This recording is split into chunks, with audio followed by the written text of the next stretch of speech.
The great chamber floated in the empty space between stars. Inside, representatives from over 100 worlds gathered for the monthly council meeting. Some breathed oxygen, others methane. Some had scales, others had crystals growing from their bodies. But they all came together to make decisions for the galaxy. Ambassador Krelthos stood up from his seat. His insect-like body clicked as he moved. His 4 eyes gleamed with excitement. "Honored council members," he began, "I bring good news. My people have found a new trade route. It will cut travel time by 3 months. Goods will flow faster. Everyone will profit." He pressed a button and a star map appeared in the center of the room. A glowing line showed the proposed route. It curved through the outer edge of the galaxy. Several council members nodded with interest. Faster trade meant more money for everyone. But then something unexpected happened. Elder Counselor Cerethia slammed her crystalline hand on the table. The sound echoed through the chamber like breaking glass. Her ancient body began to glow with a dark red light. Every person in the room fell silent. They had never seen the old one so angry. "No," she said. Her voice was cold and hard. "Absolutely not." Krelthos looked confused. "But Elder, this route is perfect. It saves time and resources. Why would you—" "Look at your map again," Cerethia interrupted. "Look where your route passes." Krelthos zoomed in on the star map. The route came close to a large section of space marked in red. Very large. It took up 1/8 of the entire spiral arm. Words in hundreds of languages covered the boundary. Forbidden. Turn back. Do not enter. "We don't go near the boundary," Krelthos argued. "We stay at least 10 light years away. That should be safe." "Safe?" Cerethia's voice rose. Several younger council members leaned forward. They had never heard such fear in her voice. "You don't understand. None of you younglings understand." A representative from the Peltax species spoke up. His people had only joined the council 200 years ago. "Elder Cerethia, with respect, we don't understand why that region is forbidden. It has been 847 years since anything happened there. Surely by now. Do you know how many species existed in this galaxy before they arrived?" Cerethia asked quietly. The chamber went silent. 400 species, she continued. 400 civilizations, all alive and thriving. "Do you know how many exist now?" No one answered. 127, Cerethia said. "Ask yourself why the number is so much smaller. Ask yourself what happened to the other 273 civilizations." A young Pelthax spoke up, his voice uncertain.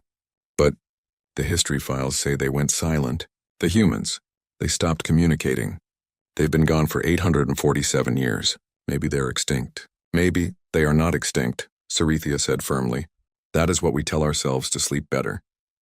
"But I was there. I remember. And let me be clear. They chose to go silent. They isolated themselves. For our protection, not theirs." She stood up, her old body shaking. "The boundary exists because they demanded it. Every weapon on every station around their territory points outward. Not to keep us out, to remind us what will happen if we go in." Krelthos still looked doubtful. "Surely you exaggerate, Elder. One species could not—" A loud alarm cut him off. Red lights flashed throughout the chamber. A technical officer rushed to the main console, his tentacles moving quickly over the controls. "What is it?" demanded the council chair. The technical officer's voice trembled. "A signal chair, a distress beacon. It just activated. From where?" the chair asked. The officer didn't answer at first. His color changed from blue to pale white. "From where?" the chair repeated. "From inside human territory," the officer whispered. "It's coming from the Sol exclusion zone. It's the first signal from human space in 847 years." The room erupted in chaos. Some council members shouted questions. Others began to leave their seats. But many of the older ones, the ones who remembered, simply sat frozen in terror. Cerethia slowly sat back down. Her glow faded until she looked gray and tired. "So it begins again," she said quietly. "They're waking up." Krelthos looked at the star map, at the massive red zone of forbidden space. For the first time, he noticed something he had missed before. The zone wasn't empty. There were thousands of stars in there. Millions of worlds. All silent. "All waiting. What do we do?" asked the council chair. Cerethia closed her eyes. "We do nothing. We pray it was an accident. We pray they stay asleep, because if they wake up, if they come back—" She opened her eyes and looked at each council member. The universe will remember why it learned to tremble at the memory of humanity. The distress signal continued to pulse from somewhere deep in the forbidden zone. And in the great silence of space, something ancient began to stir. The meeting ended with no decision made. But everyone knew the truth. The peaceful times were over. After 847 years of silence, something was calling from human space, and the galaxy was not ready for what might answer. Captain Ven stared at the star map on her ship's display. The red boundary line glowed in front of her. Beyond it was the forbidden zone. Behind her stood 6 crew members, all young, all eager for adventure. The council said no. Her first officer reminded her. They ordered everyone to stay away. Ven smiled. The council is afraid of ghosts. Our species didn't even exist during the human wars. We've only heard stories, old stories told by scared old aliens. She was Kelthran, a species that had evolved after the humans went silent. Her people had never met a human. None of the younger species had. To them, humans were myths, monsters that parents used to scare children into behaving. Think about it, Ven continued. If humans were so dangerous, why did they disappear? If they were so powerful, why did they hide? I think they died out. I think that distress signal is from an old automated system, and I think we're going to find abandoned technology worth a fortune. Her crew nodded in agreement. They were salvage hunters. They found old ships, old stations, old technology, and sold it. The Forbidden Zone was the biggest prize in the galaxy. 847 years of untouched human technology just waiting to be claimed. Plot a course, Ven ordered. We're going in. Their ship, the Wandering Prophet, crossed the boundary 2 days later. Ven expected alarms, warnings, maybe even automated defenses. But nothing happened. The space was quiet, empty, dead, see? She said to her nervous crew. Nothing to worry about. But then they started finding the stations. The first one appeared on sensors like a ghost, a massive defense platform floating in the dark. Its weapons were still pointed outward, away from human space. The metal was old, but somehow not rusted or damaged. It looked like it was sleeping, not dead. That thing is huge, whispered the weapons officer. Those cannons could destroy a moon. They passed 17 more stations. All the same. All silent. All with weapons pointing the wrong way. Why would they point their guns away from their own territory? Asked the navigator. No one had an answer. The distress signal led them deeper into the zone. On the 5th day, they found the battlefield. Thousands of ships floated in space. All dead, all alien. Ven's computer identified them. Sovereign collective warships, 900 years old. Each one had been cut apart with precision. Some were sliced in half. Others had holes burned straight through their cores. But what made Ven's blood run cold was the evidence. There are no human ships here, the tactical officer said quietly. All these alien ships destroyed, but not a single human wreck. How is that possible? Maybe the humans collected their dead, someone suggested. No, said the tactical officer. Look at the battle pattern. The alien ships are all grouped together. They were running, fleeing from something, and whatever they were fleeing from didn't lose a single ship. The crew fell silent. They followed the signal for 3 more days. Finally, they found its source, a research station orbiting a dead planet.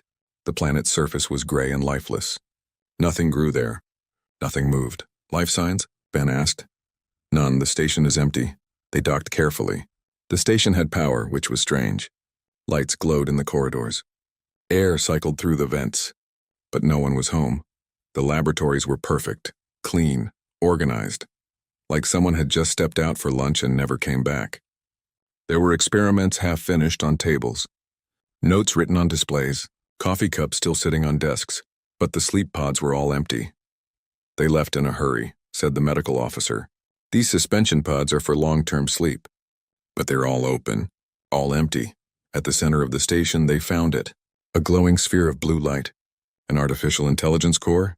Is it active? Ven asked. Very active, said her engineer. It's been waiting. Ven approached carefully. Hello, can you understand me? The sphere pulsed. A voice spoke, calm and clear.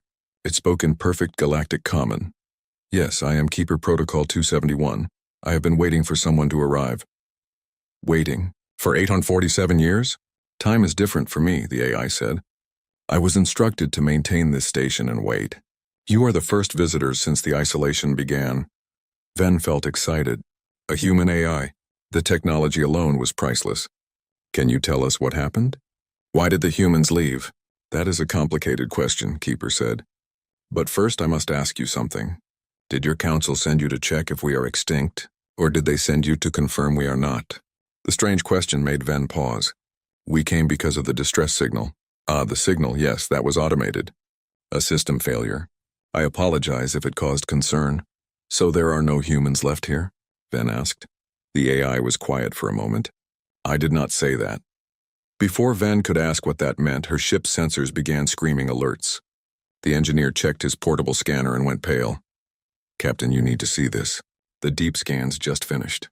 There are hundreds of installations across this solar system, thousands across human space, all hidden, all in low power mode. And Captain, what? They're all armed. Every single one. With weapons our computers can't even identify. Ven looked at the AI sphere.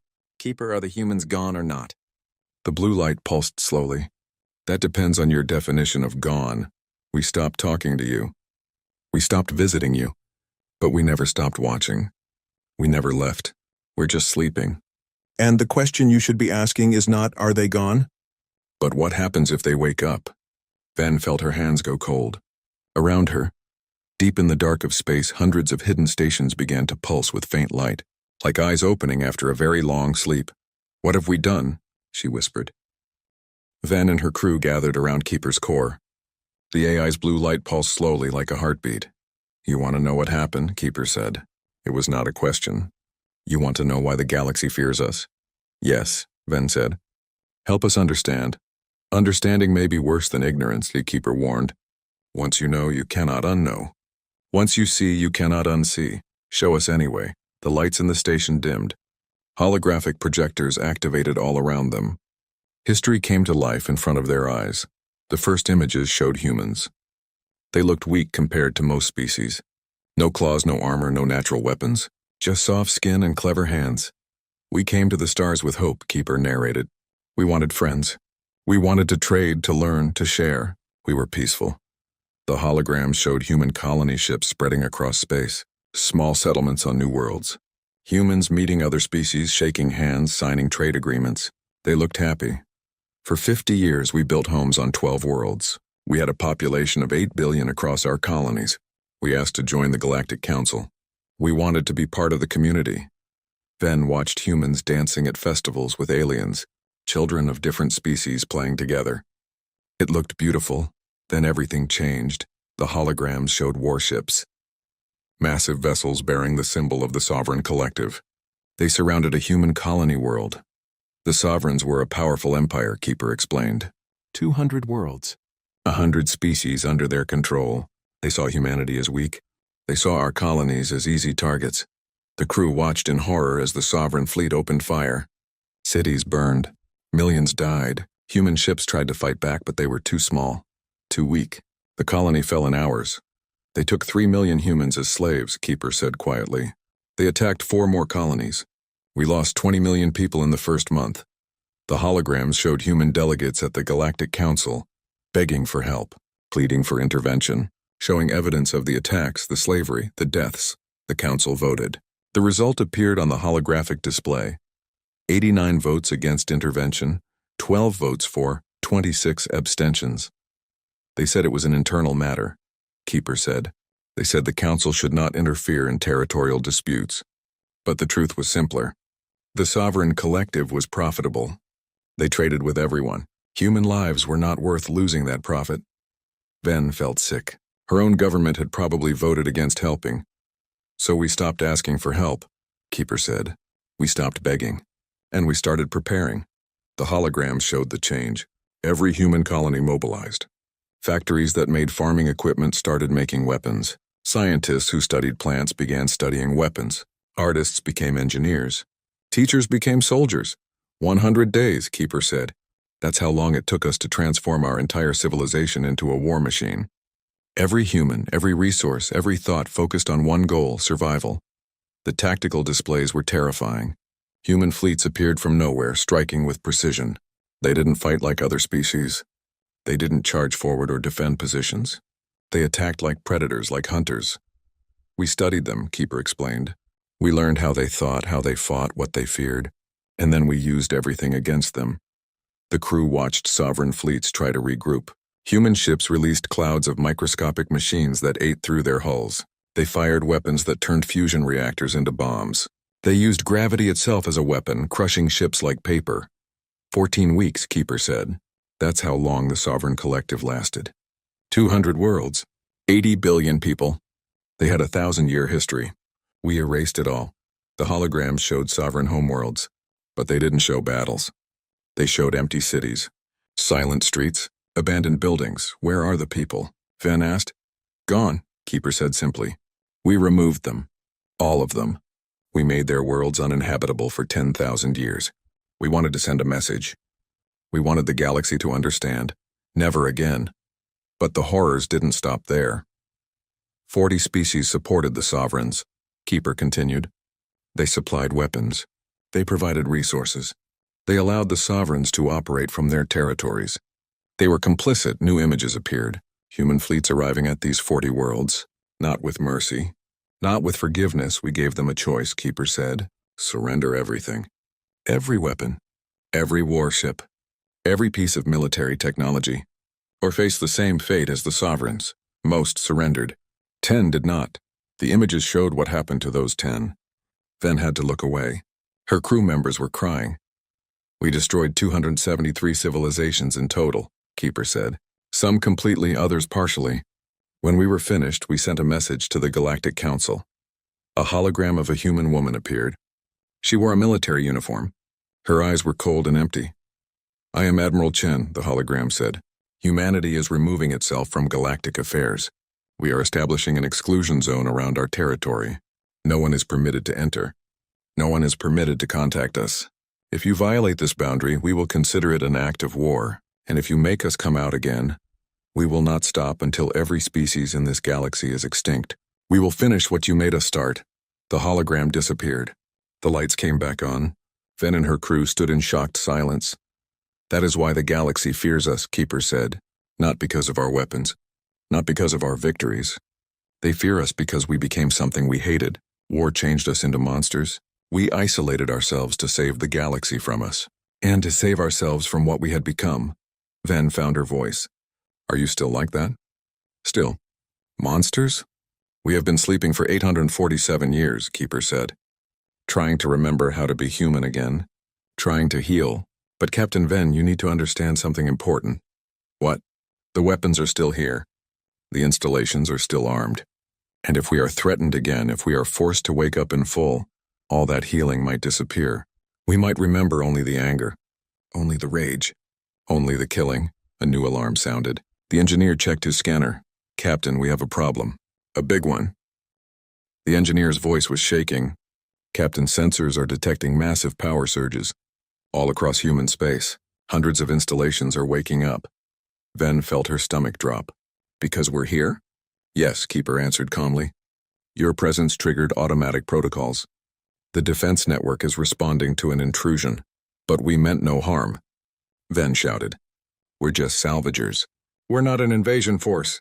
The systems don't care about intentions, Keeper said. They only recognize facts. Fact, unauthorized vessels entered the exclusion zone. Fact, contact with human installations occurred. Fact, protocols must be followed. The tactical officer was staring at his display with wide eyes. Captain, we're surrounded. There are ships out there. Lots of ships. They were here the whole time.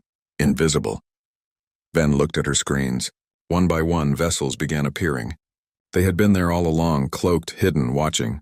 Sleek ships that looked like they were grown rather than built. Massive carriers that could hold entire fleets. Weapons platforms the size of moons.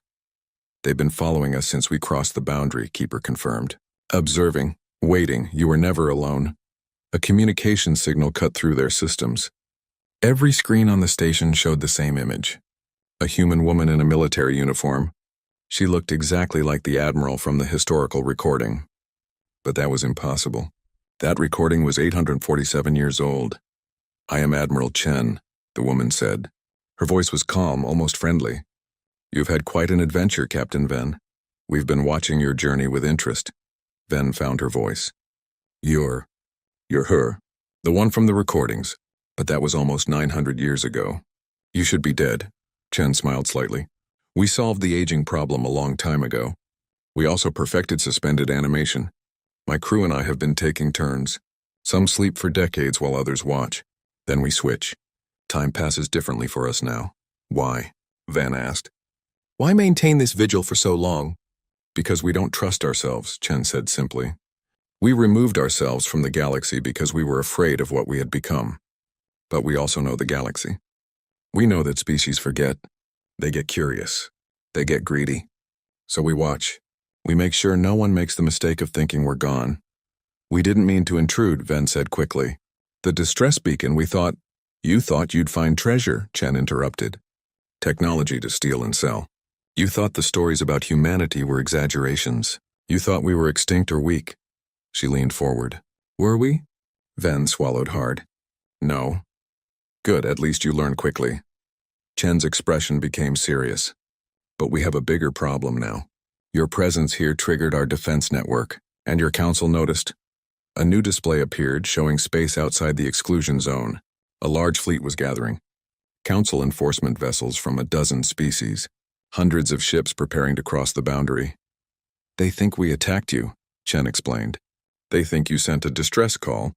Their protocols require them to investigate and rescue their citizens. They're preparing to enter human space. Ven's blood ran cold. But if they cross the boundary, then our defense systems will interpret it as an invasion, Chen finished. Automated stations across 200 worlds will activate fully.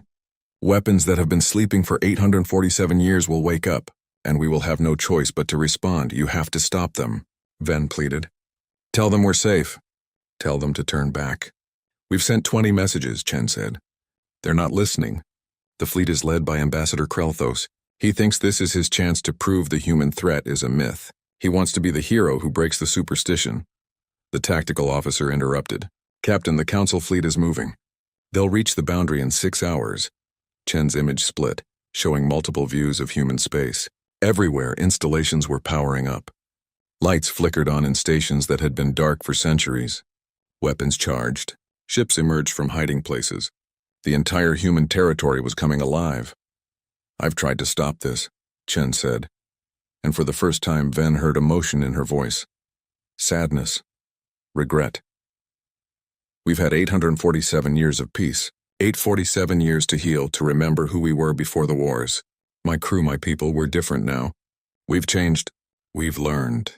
But if we're forced to fight, she didn't finish the sentence. She didn't need to. Keeper's voice filled the station. Admiral, the defense network is requesting authorization codes. The automated systems want to know if they should engage preemptively. Negative, Chen said firmly. No preemptive action. We defend only. We are not the monsters anymore. We will not fire first. The probability of peaceful resolution is decreasing, Keeper warned.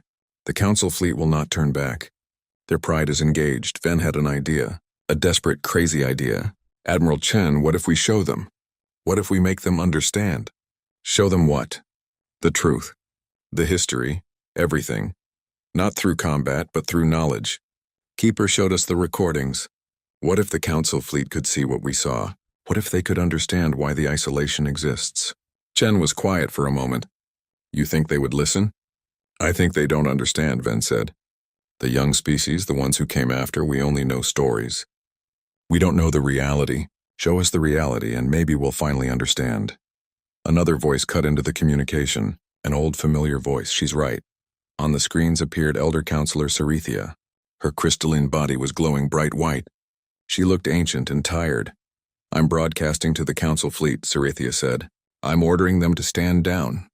But Krelthos won't listen to me. He thinks I'm a coward. He thinks he knows better. Then we show them together, Ven said. We broadcast the recordings. We make them see. Chen looked at Cerethia. Two beings from different times, different wars, different worlds. Slowly, Chen nodded.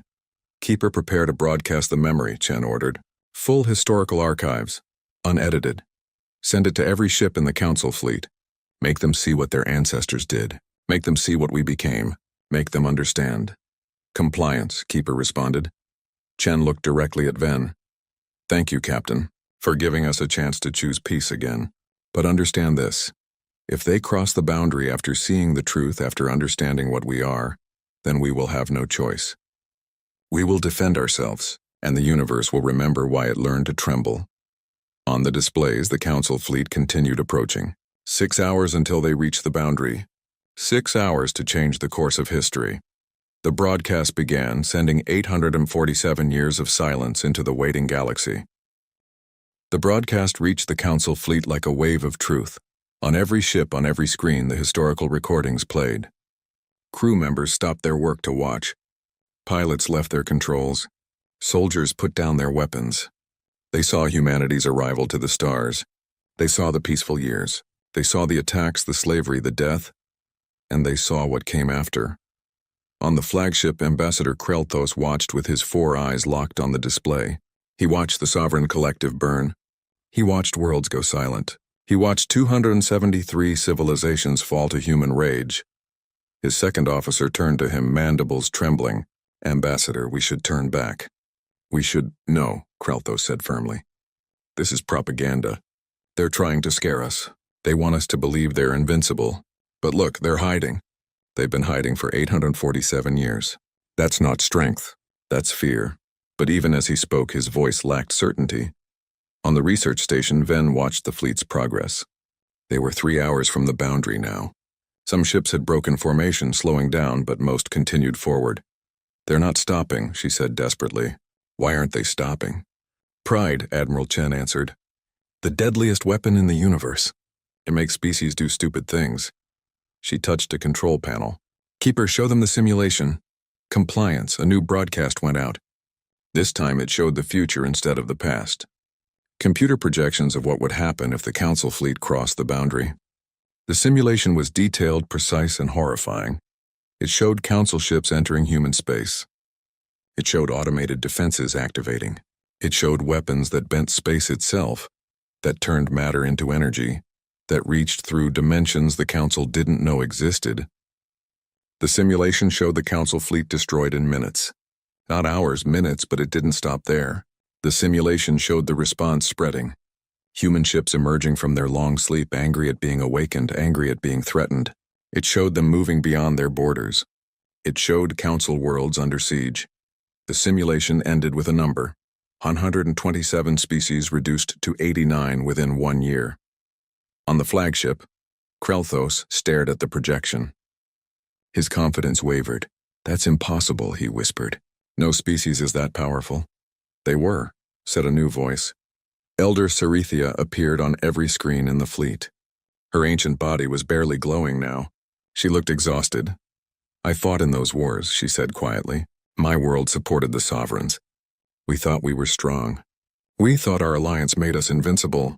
The humans came to our system with 12 ships. Just 12. We had a defense fleet of 300 vessels. We thought we would win easily." She paused, and her voice cracked with old pain. "They destroyed our fleet in 4 hours. They didn't destroy our world. They didn't have to. They simply left us with a message. You have 1 year to surrender all military technology. If you refuse, we will return. We surrendered in 3 days. We've been a peaceful species ever since. Not by choice at first. By terror." Krelthos was shaking now. Around the fleet, ships began to slow down. Doubt spread like fire. "But they're different now," Cerethia continued. "I've been listening to Admiral Chen. I've heard the sadness in her voice. They isolated themselves not because they were afraid of us. They were afraid of themselves. They were afraid of what war had made them become." On the research station, Chen listened to Cerethia's words. Something in her expression softened. "The Elder is right," Chen said, broadcasting to both Ven and the Council fleet. "We've had 847 years to think about what we did, to regret it, to understand that strength without mercy is just cruelty. We don't want to fight you. We don't want to hurt anyone. We just want to be left alone until we're sure we can rejoin the galaxy without being a threat." She stood up and her voice became stronger. "But make no mistake, if you force us to defend ourselves, we will. And all the healing, all the peace we've built will disappear. We'll remember only the anger, the war, the killing. Is that what you want? Is your pride worth restarting a conflict that almost destroyed the galaxy?" 2 hours from the boundary, Krelthos looked at his fleet. He looked at the simulation results. He looked at the historical recordings still playing on side screens. He saw the truth he had been denying. His people had voted against helping humanity. His government had profited from the sovereign trade. His species had been complicit in the genocide that started the war. Slowly, painfully, he pressed the communication button. "All ships," he said, his voice heavy with shame. "Reduce speed. Prepare to reverse course. Ambassador?" his second officer asked in surprise. "We were wrong," Krelthos said. "I was wrong. They're not hiding because they're weak. They're hiding because they're strong. Too strong. And they're trying to protect us from themselves." He looked at the screen showing Admiral Chen.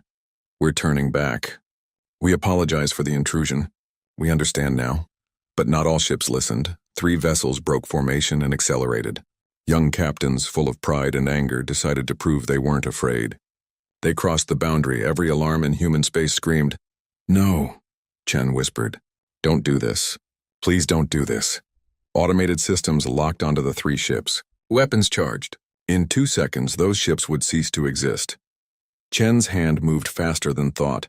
She entered override codes, shutting down the automated defenses manually, bypassing protocols that had been in place for 847 years. "Taking personal control, stand down," she shouted to her crew. "Do not fire. I repeat, do not fire." The 3 council ships crossed deeper into human territory, unaware of how close they had come to death. "Admiral, regulations require," one of her officers began. "I know what regulations require," Chen snapped. "I wrote half of them, but I'm not going to kill 3 ships full of fools and restart a war. We are better than that. We have to be better than that." She took a deep breath and opened a channel to the 3 ships. "Council vessels, you have 5 minutes to turn around and exit human space. This is your only warning. We are choosing not to destroy you. We are choosing peace. Don't make us regret that choice." The 3 ships, suddenly realizing they were still alive when they should be dead, turned and fled. Krelthos watched them retreat back to the main fleet. He felt shame deeper than he had ever known. Chen contacted him directly. "Ambassador, new treaties must be established. We cannot have incidents like this again." "Agreed," Krelthos said quietly. "What do you propose?" "Human space remains forbidden," Chen said. "But we will establish a neutral station at the boundary. Diplomatic contact only, through AI intermediaries like Keeper. No physical visits, no trade. Just communication. A way for both sides to talk without risk." "For how long?" Chen looked tired. "So very tired. Until we're ready. Until we're sure we've healed. Until we know we can walk among you without being a threat. Maybe another 100 years. Maybe 1,000. I don't know." "And if someone violates the boundary again?" Krelthos asked. "Then we defend ourselves," Chen said simply. "But we'll always choose warnings over weapons when we can. We'll always try peace first, because that's who we want to be." The council fleet withdrew. The crisis ended.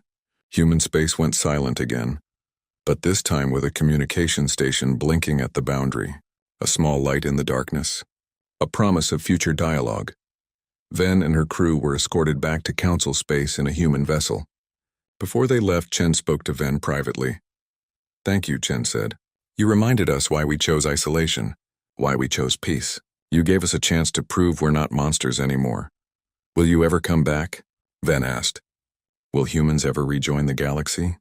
Chen smiled sadly. "Maybe someday when we're ready. Tell your people we're still here. We're still watching. But we want to be better. We want to heal. Give us time. 50 years passed. The galaxy changed. Treaties were honored. The boundary was respected. The younger species learned the full truth of the human wars. Not just the myths. Fear remained, but it was mixed with understanding now, and respect." Then on a quiet morning, a message arrived at the council chambers. "This is Admiral Chen of Humanity. We request permission to send observers to your council meetings. Not as members. Not as participants. Just as observers. We want to learn how the galaxy has changed. We want to see if we're ready to take the next step." The council voted. This time, the result was unanimous. Yes. A single human ship arrived 3 months later. It docked at the council station. 5 humans emerged, blinking in the light, seeing alien faces for the first time in 897 years. They were welcomed with caution, with fear, but also with hope. Admiral Chen was not among them. She had finally chosen to sleep, to rest, to let younger humans take the next steps. But her final message played at the welcoming ceremony. "We are not the species we were. We are not the monsters you remember. We are trying.